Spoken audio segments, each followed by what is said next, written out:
నిమిషాలు లైక్ వాళ్ళు కూడా వాళ్ళు మాట్లాడి వాళ్ళు కొన్ని విషయాలు మనతో పంచుకోవాలని చెప్పేసి నేను కోరుకుంటున్నా. శ్రీరామ్ నాయక్ గారు, మురళీ నాయక్ గారి ఫాదర్.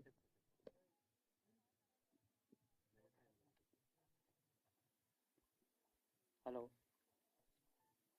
మన మురళీ నాయక్ మేము తల్లిదండ్రులు అండి.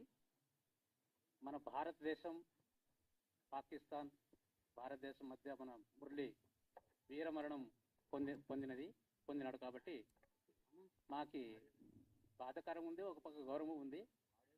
ఈరోజు మన గౌతమ్ గారు సోలోబై మూవీస్ మురళీనాథ్ తల్లిదండ్రుల చేతంతో మాకు ప్రారంభం కావాలని అక్కడి నుండి మనని పిలిపించాడు. అతను మరి కాదుకోకుండా మేము సంతోషంగా వచ్చినాము. ఆ మూవీస్ మన తెలంగాణ, ఆంధ్రప్రదేశ్ ప్రతి ఒక్కరూ మన ఫ్యామిలీతో చూడాలని మా మురళీనాయక్ తల్లిదండ్రుల ఆశ, మా కోరిక. ఆ మూవీస్ బాగా హిట్ కావాలని మేము కోరుకుంటున్నామండి. థ్యాంక్స్.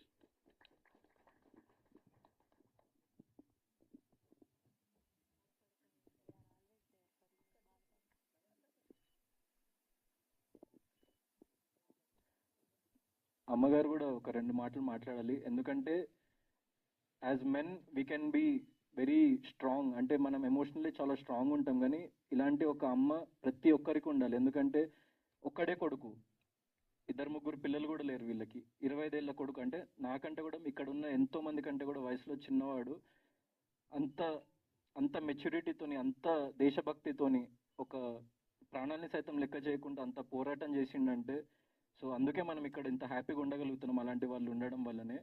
సో వాళ్ళ మదర్ కూడా ఒక 2 మాటలు మాట్లాడి తన బాధ కానివ్వండి, లేకుంటే తను చెప్పాలనుకున్న ఏ విషయమైనా ప్లీజ్ అమ్మ మీరు ఎలాంటి సంకోచం లేకుండా ప్లీజ్ చెప్పండి. హలో, అందరికీ నమస్కారము. నేను మురళి వాళ్ళ మమ్మీ మాట్లాడుతూ ఉన్నాను. మురళి వాళ్ళ మమ్మీ మాట్లాడుతూ ఉన్నాను. అందరికీ నమస్కారము. నాకు తెలుగు సరిగ్గా రాదు. అయితే నేనేం కోరుకుంటున్నానంటే, తెలంగాణ, ఆంధ్రప్రదేశ్ ఈ సినిమా నా కొడుకు అంటే వాడే ఉన్నాడు. నా కొడుకు లేడు కాబట్టి ఇదే కొడుకు నాకే కోరుకుంటా ఉన్నాను.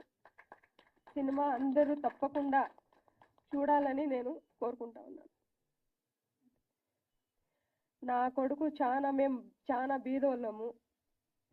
నా కొడుకు చాలా కష్టపడినాడు.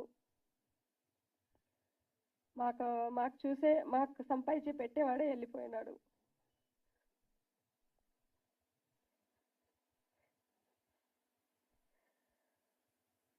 కానీ ఒక పక్క గౌరవం కూడా ఉంది, ఒక పక్క బాధ కూడా ఉంది.